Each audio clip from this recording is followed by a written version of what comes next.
자, 오늘은 여기 수도 있죠. 수도에서 이 호스를 연결하는 방법, 한번 설명해 드릴게요. 여기 이제 이렇게 하면은 여기 압력이 좀 약해요. 그래서 여기는 여러 가지 방식으로 여기 고정을 시키면 됩니다. 그래서 여기 고정하는 게 있고요. 또는 이렇게 하는 방법이 있고, 마트나 이런 데 가면은 그냥 이렇게 이제 연결하는 호스 있습니다. 꼭지에다가 그냥 연결해 가지고 수도꼭지에 지금 연결하는 걸 설명드리는 거예요. 우선 수도꼭지에 이렇게 먼저 연결을 여러 가지 방법으로 수도꼭지를 고정해 줍니다. 자, 그렇게 해가지고 여기 이 분수 호스라고 팔아요. 이 분수 호스가 보시면은 여기 6.5, 4.5인데 이게 정확히 얼마 파인지는 모르겠어요. 하여튼 엄청나게 좀 제 손바닥 보시면 이렇게 좀 분수 호스를 이렇게 팔아요. 분수 호스 두께는 아무거나 상관이 없어요. 제가 해보니까 조금 이렇게 이제 분수로 나가는 거 있죠. 조금 이따 이제 보여드릴 건데 분수로 나가는 호스를 사서 여기랑 입구랑 안 맞죠. 그럼 이렇게 안 맞으면은 방법이 좀 간단합니다. 제가 설명을 드릴게요. 그리고 끝은 그냥 한번 접어 가지고 그냥 묶어주면 됩니다. 끝에는. 그러면은 물이 거의 안 새요. 그냥 묶어주면 되고, 안 되면 이렇게 뭐 한 번 접어가지고 두 번 접어가지고 여기를 그냥 이렇게 접어서 묶어줘도 됩니다. 그럼 물이 거의 안 셉니다. 제가 해보니까. 자, 그리고 여기 이제 여기를 연결할 때 여기도 간단한데요. 여기도 호스를 그냥 여기 이 입구하고 안 맞아요. 안 맞는데도 물 안 셉니다. 제가 해보니까 거의 물이 안 새요. 자, 얘를 이제 끼워요. 그냥 끼우고 한쪽만 끼웁니다. 한쪽으로 한 조금만 길게 한 10cm 정도 들어가게 끼우고요. 끼우고 얘를 그냥 이렇게 접어요. 접어가지고 이 끈 있죠. 끈 줄을 가지고 이 명주 실이면 더 좋은데요. 이 줄을 가지고 끝에서부터 이렇게 여기서부터 이렇게 감아가요. 잠시만요.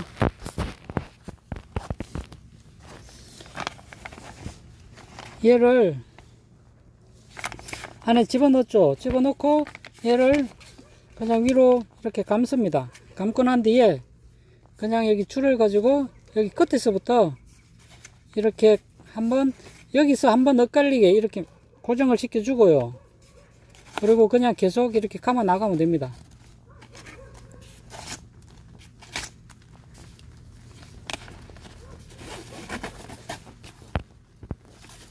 그래서 명주실을 이용해 가지고 이렇게 계속 감아 나가면 돼요. 그래가지고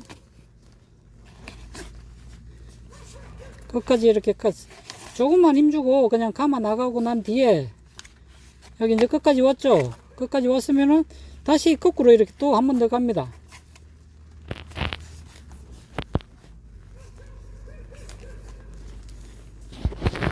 이렇게 해가지고 그냥 묶어주면 돼요. 자, 이렇게 묶어 놓고요. 나중에 당기기 쉽게 그냥 이렇게 묶어서 당기면은 이거 풀립니다. 그리고 분수 호스를 이렇게 쫙 펴놓고 물 틀면 돼요. 제가 해볼게요. 그대로 이 상태에서 물을 틀면은 분수가 쫙 나옵니다. 여기 어차피 제가 여기 이제 다 뽑고 여기다 그냥 배추를 몇 개 심어 놨습니다. 배추 싹이 많이 남아가지고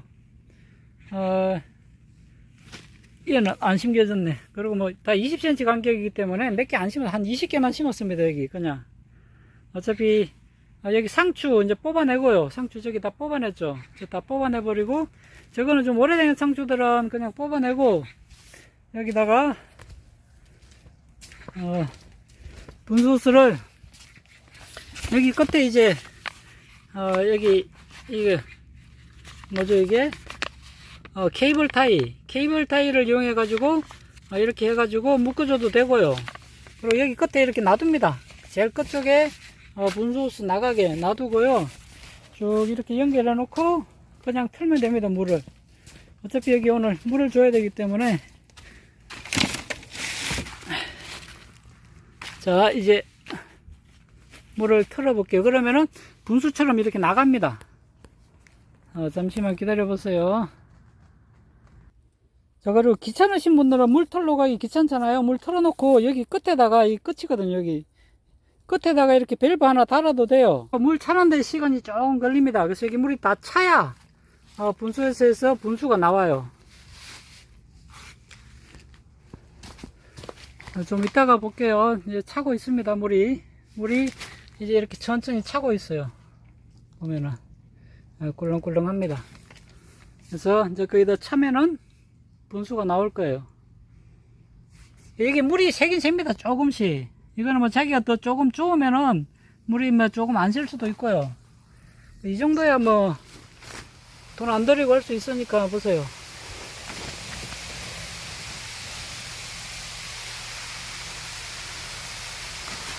물이 보이시나요? 나오는 분수가? 제가 여기 계속 있으면은 물을 너무 많이 맞아가지고 보세요. 이렇게 분수가 나옵니다.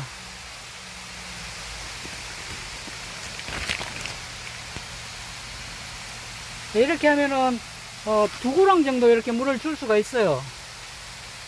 압력이 더 세면은 더 멀리까지 가는데 제가 보니까 여기 양쪽으로 이렇게 줄 수 있습니다. 이렇게 틀어 놓으면은 천천히 다 모든 작물에게 다 가요. 골고루. 물살이 세지도 않고 비 오는 것처럼 그런 방식으로 이렇게 가니까 자기가 이런 형식으로 이제 만들어서 분수호스를 만들어 가지고 하시면 됩니다. 이거는 뭐 특별히 어려운 것도 없고요. 그냥 연결해 놓고 이렇게 물 주고 근데 이제 우리가 상하수도 물을 주는 거는 제가 추천은 하지는 않아요. 왜냐하면 일단 여기 이제 그 관정을 파면은 물값은 안 들어가고 전기세만 좀 들어가는데요. 상하수도를 틀면은 물값이 감당이 안 돼요. 첫째는 제가 이제 걱정하는 게 물값 때문에 그래요. 물값이 감당이 안 되니까 상하수도로 이용하는 거는 조금 저는 추천은 드리지 않고, 그리고 두 번째가 왜 상하수도로 하지 말라면은 그 상하수도가 우리가 이제 먹기 위해서 하는 거잖아요. 그래서 거기에는 염소 성분이 들어가요. 소독을 해야 되잖아요. 그 소독 성분이 들어가 가지고 식물한테는 그렇게 썩 좋은 현상은 아닙니다. 아주 작은 양이 들어 있어요. 왜냐하면 우리가 먹었을 때 그 세균이 들어오면 안 되기 때문에 모든 세균을 다 죽이고 우리 집에 올 때까지 그 염소 성분이 안에 들어 있습니다. 그래서 그렇게 이제 상하수도 연결해 가지고 작물한테 물 주는 거는 추천드리지 않고요. 왜 염소 성분이 또 안 좋냐면은 여기 안에 이제 수많은 미생물들이 살아요. 그래서 땅을 보슬보슬하게 하기 위해서 우리가 이제 미생물을 많이 넣잖아요. 근데 그 염소 성분이 들어가면서 이 미생물들을 죽여버려요. 그래서 이제 저는 상하수도로 물 주는 거는 조금 추천드리지 않습니다. 이 상하수도 물을 계속 주다 보면은 땅이 계속해서 딱딱해져요. 왜냐면은 그 안에 있는 우리한테 좋은 미생물들이 다 죽기 때문에 땅이 계속해서 딱딱해집니다. 그러니까 그리고 또 우리가 미생물 넣어주고 또 하고 하면은 계속 악순환이 반복이 되기 때문에, 그래도 물이 없으면은 줘야 되잖아요. 그래도 필요할 때는 이거라도 해야 됩니다. 상하수도를 해서 물을 주고자 할 때에는 될 수 있으면은 관정 파세요. 그 농민 등록하고요. 관정 하나 팔 때 만약에 200만원 들으면은 100만원 보조가 됩니다. 그거 한번 알아보시고요. 관정에 따라 가지고 이제 50% 정도 보조가 되니까, 많이 되는 곳은 60%, 70%, 80% 되는 곳도 있는데요. 일반적으로는 50% 이제 지원이 되니까 그렇게 아시고 하시면 돼요. 자, 오늘은 여기까지 할게요. 고맙습니다.